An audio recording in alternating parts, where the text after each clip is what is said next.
Hi friends, आपलं शरीर हर एक बिमारीला खाऊन घेईल. म्हणजेच काय तर ॲटोफेजी ह्याविषयी आपण आज जाणून घेणार आहोत. आपलं शरीर हर एक बिमारीला खाऊन घेईल. आपल्या ह्या इंटेलिजंट बॉडीजवळ आपल्या हर एक बिमारीला, हर एक टॉक्झिनला, आपल्या बॉडीतील कुठल्याही ब्लॉकेजेसला खाऊन म्हणजे ईटिंग करून खतम करण्याची पूर्ण कॅपॅसिटी असते. कॅपॅसिटी आहे तर याला थांबवतो कोण आहे? आपण स्वतः थांबवत असतो. तर ते कसे काय? राईट अवे आतापासूनच कॅपॅसिटीला अवेकिंग करू शकतो, स्टार्ट करू शकतो. तर ह्याबद्दलच ह्या व्हिडिओमध्ये तुम्हाला मी सांगणार आहे.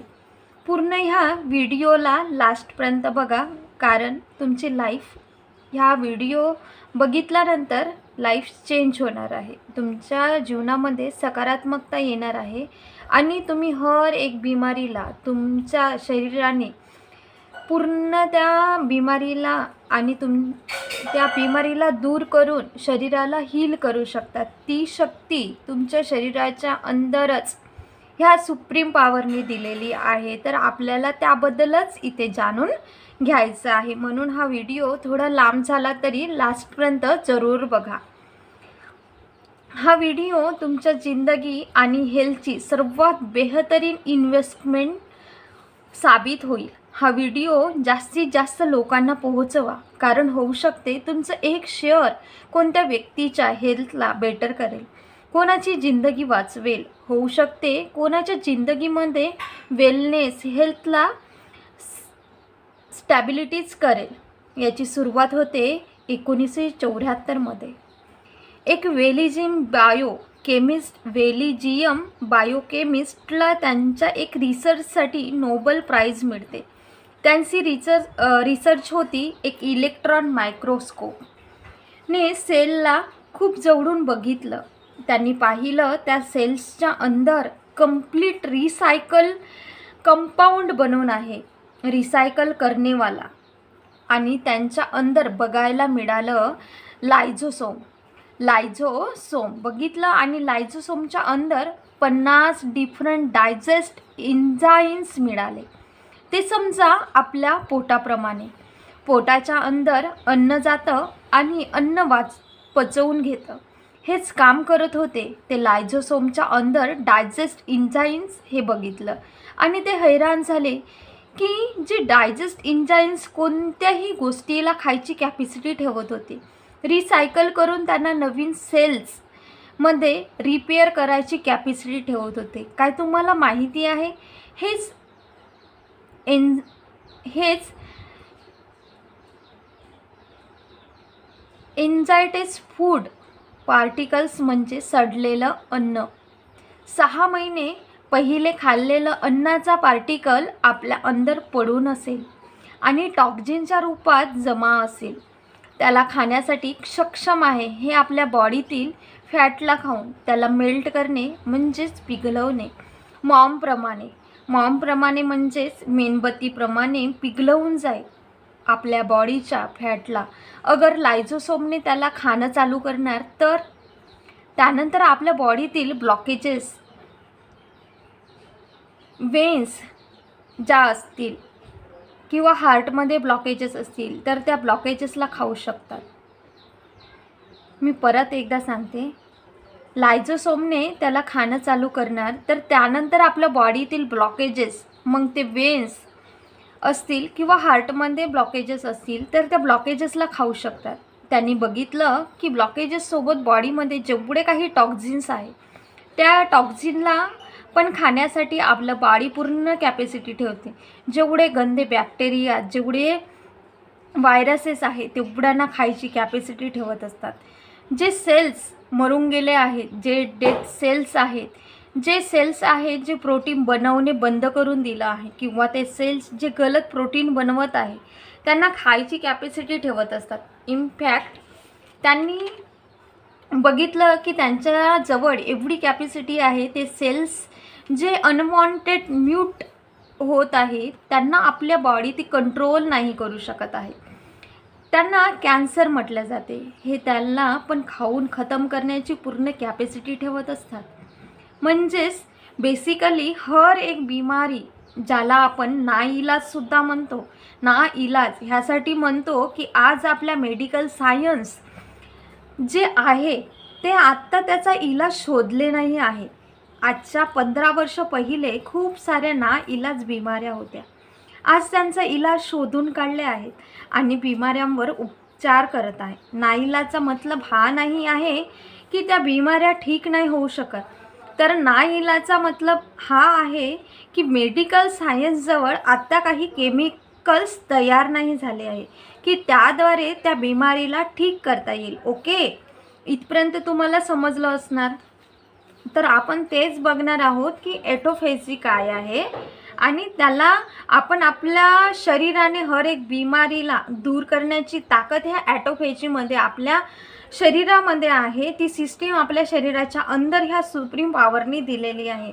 तर तेच आपण इथे बघत आहोत. ओके, परंतु आनंदाची बाब ही आहे की सुप्रीम बीइंगने आपल्या बॉडीमध्ये कॅपेबिलिटी दिली आहे. ही कॅपेबिलिटी देऊन पाठवलं आहे. तुम्ही कोणत्या बिमारीला कोणत्याही वेळेस ठीक करू शकता आणि त्याची पूर्ण कॅपेबिलिटी तुमच्या सेल्सच्या अंदर, तुमच्या बॉडीच्या अंदर मौजूद आहे. होऊ शकते हे आपण करू शकतो. तर मग आपण करत का नाही आहोत?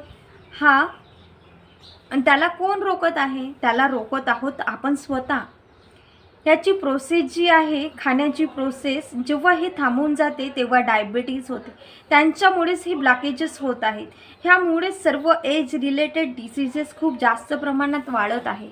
ह्यामुळेच एल्झायमर होत आहे, पार्किन्सन्स होत आहे. आणि कधीकधी हे जे सेल्सला नाही खाऊ शकत आहे तुमची बॉडी, ह्यामुळेच तर कॅन्सर होत आहे. ही कुठली भीती वाटण्यासाठी मी सांगत नाही आहे, तर तुमची भीती काढून फेकण्यासाठी सांगत आहे. ओके, इतकी powerful science, Nobel prize winning prize science share करत आहे. त्याला म्हटलं आहे ॲटोफेजी. ॲटोचा मतलब आहे सेल आणि फेजीचा मतलब आहे टू ईट.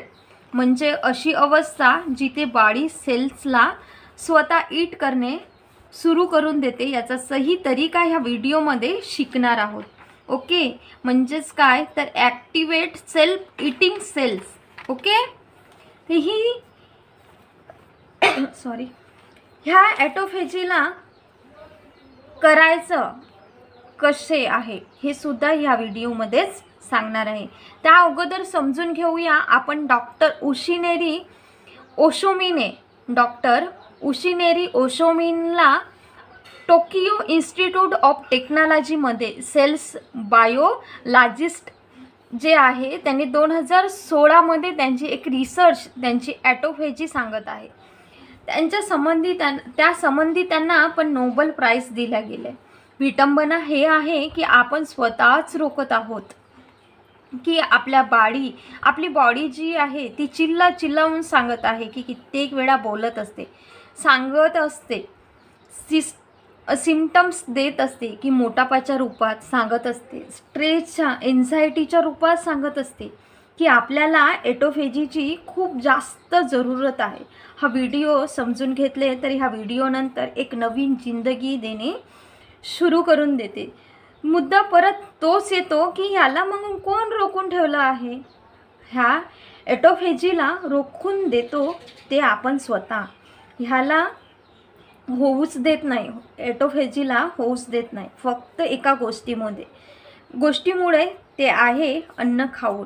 हो, अन्न खाऊनच. तुम्हाला असं प्रश्न पडेल की अन्न खाऊन कसं काय?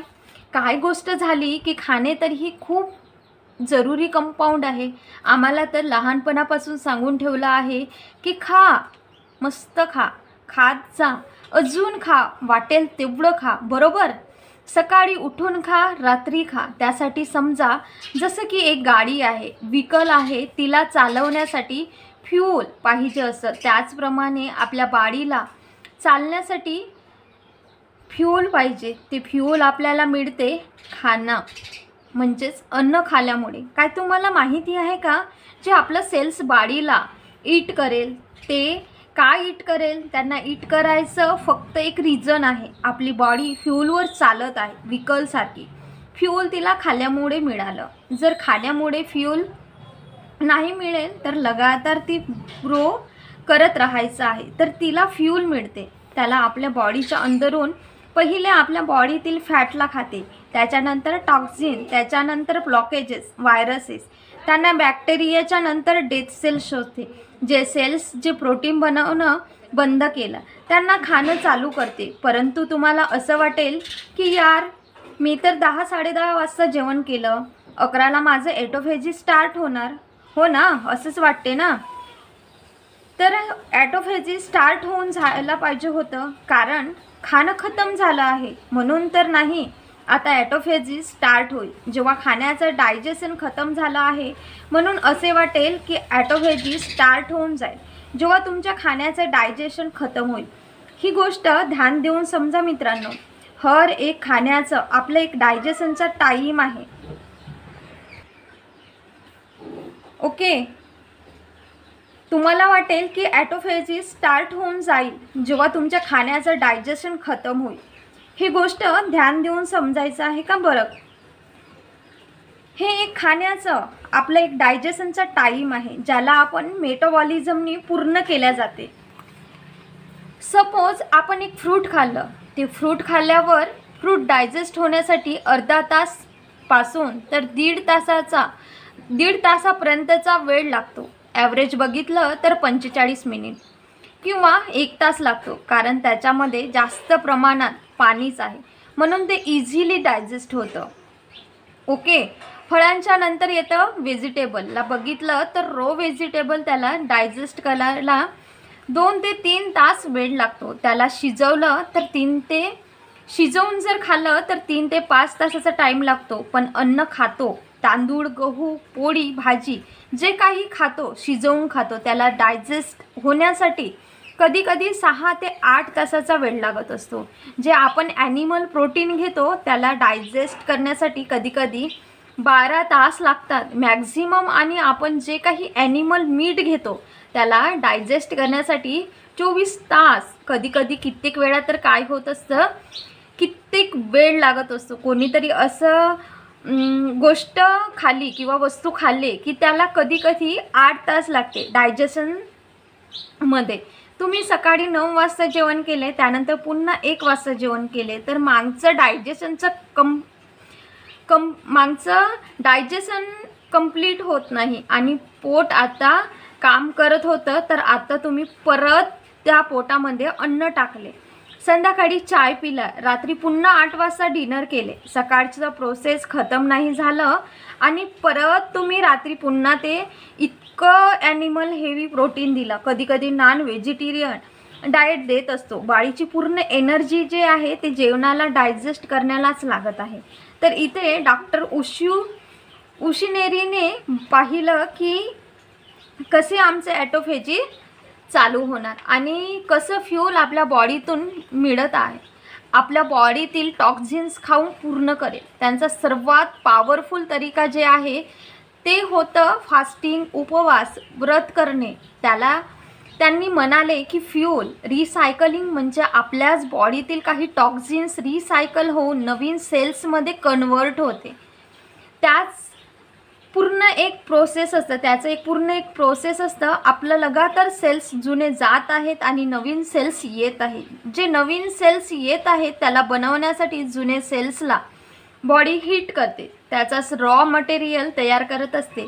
त्या डेड प्रोटीनला परत ॲमिनो ॲसिडमध्ये कन्वर्ट करते. त्यापासूनच नवीन सेल्सचे प्रोटीन बनवण्यासाठी त्या रॉ मटेरियलला यूज करते. त्याच प्रोसेसला फ्यूल रिसायकलिंग. आणि आपल्या लाईफमध्ये बघायला गेलं तर शायद ह्या फ्यूल रिसायकलला चालूच आपण केलं नाही आहे अजूनपर्यंत. ओके, त्यानंतर कंप्लेंट करत आहोत की हे डिसीज होत आहेत, हे प्रॉब्लेम्स होत आहेत आमच्या बॉडीमध्ये, लेझीनेस आहे, हार्टमध्ये दिक्कत होत आहे, स्किन ग्लो नाही करत आहे. कसं करेल ग्लो? कारण हलकं हलकं ही प्रोसेस लगातार चालू आहे. नवीन सेल्स येत आहेत, जुने सेल्स जात आहेत. ही प्रोसेस लगातार चालत आहे. पण ॲक्च्युअल लेवलवर आपल्या बॉडीला हिलिंग मिळायला पाहिजे होती, तर त्या लेवलवर होत नाही आहे. ओके, त्यासाठी सर्वात इझी प्रोसेस आहे ती आहे फास्टिंग.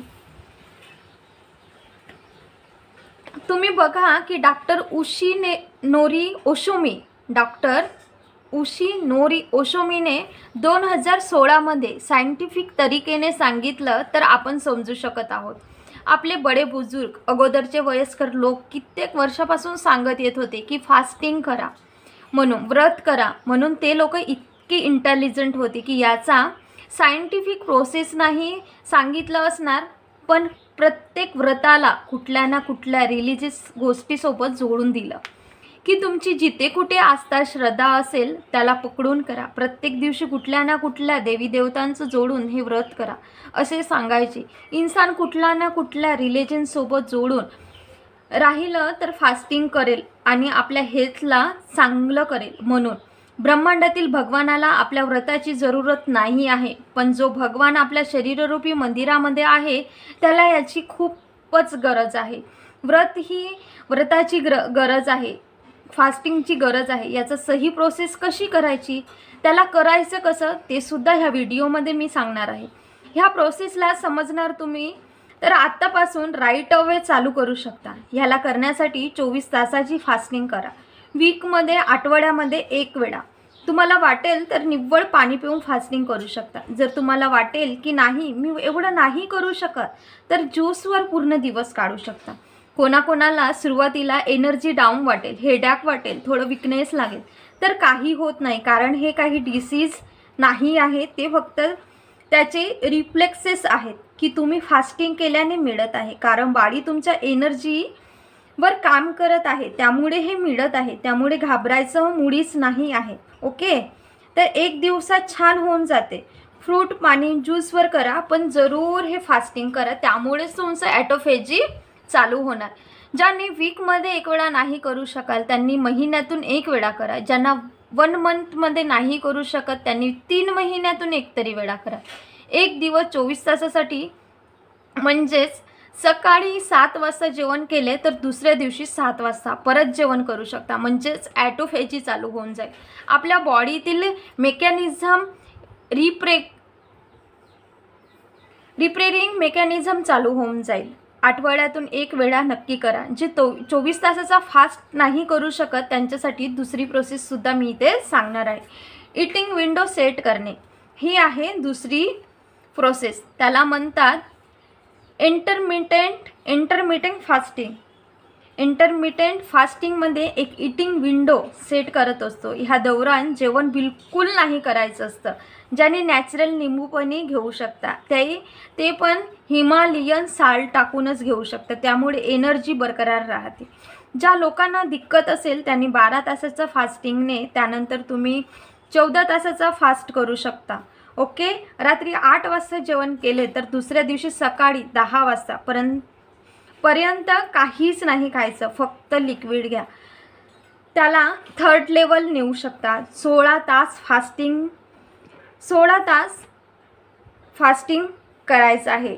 आपले वैदिक काळचे लोक आपल्याला सांगत येत आहे की सूर्यास्त व्हायच्या अगोदर जेवण करा आणि सूर्य उदय झाल्यानंतर जेवण करायचं आहे. ओके, जर तुम्ही तुमच्या बॉडीला 16 तास रेस्ट दिले तर काही पण खात नाही राहिले तर तुमच्या खाण्याचा डायजेशनला जसं की 4, 5, 8 तासानंतर फिनिश करेल. ओके, तर ह्यानुसार तुम्हाला ॲटोफेजी चालू करायची आहे. त्यानंतर ती एनर्जी तुमच्या बॉडीसाठी अवेलेबल होईल. ॲटोफेजी करेल, तुमच्या बिमारीला हील करेल, व्हायरसेसला, बॅक्टेरियाजला हील करेल. जेव्हा कोणी मनुष्य बिमार राहते ना, डॉक्टर म्हणत असतात की जितकं हलकं जेवण द्या. दवाई काम करत असते, पण जी बॉडी आहे ते स्वतः हील करत असते. तुम्ही बघितलं असणार की कोणी आजारी असेल तर त्यांची भूक मंदावून असते. ते म्हणतात ना भूक मेली म्हणून. तर भगवानांनी एक मेकॅनिझम असं दिलं आहे की सर्वात पहिले भूक मरेल आजारी असल्यावर, कारण त्याची बॉडी भुकेपासून हटून बॉडी ॲटोफेजीला मेकॅनिझमला सुरू करू शकेल. ही पॉवरफुल गोष्ट आहे. ओके, 16 तासाची फास्टिंग रोज तुम्ही ॲटोफेजीला स्टार्ट करू शकते. रोज नाही, तर अल्टरनेट करा. रोज डेली बेसिसवर ॲनिमल प्रोटीनला अवॉइड करा. शक्य असल्यास नॉन व्हेजिटेरियनला अवॉइड करा. जर हील करायचं असेल बॉडीला, तर बॉडीतील एनर्जीला वाढवायचं असेल, त्याला डायजेस्ट करायला खूप जास्त वेळ लागतो. कधी कधी मागील 6 महिन्यापूर्वीचा फूडसुद्धा टॉक्झिन कंपाऊंड बॉडीमध्ये आज पण पडून असतं. आता काढून टाका. ह्या ॲटोफेजीचा उपयोग करून प्रत्येक टॉक्झिन कंपाऊंडला काढा. ओके. खाली पेट असल्याने आपली बॉडी ही हिलिंग मशीनचं काम करत असते. असं नाही होत की 10 दिवस भुके राहतो आणि बॉडी हील होणार. तर असं करून चालणार नाही. तर कारण बॉडीला एनर्जीची पण गरज असते. तर जो वेळ सांगितला आहे त्या वेळेनुसार तुम्ही तुमचं खाणं, अन्न पाणी खा आणि फास्टिंग करून, व्रत करून, उपवास करून ह्या ॲटोफेजीला स्टार्ट करा आणि तुमच्या शरीरातील ॲटोफेजीला ॲक्टिव्ह करून तुमच्या शरीरातील हर एक बिमाऱ्याला तुमच्या शरीरानेच हील करा. तुमच्यामध्ये ती सुप्रीम पॉवरनी ऑलरेडी शक्ती दिलेली आहे. ह्या शक्तीचा उपयोग करून तुम्ही प्रत्येक बिमारीला हील करू शकता. तर ह्या पद्धतीने तुम्ही तुमच्या सर्व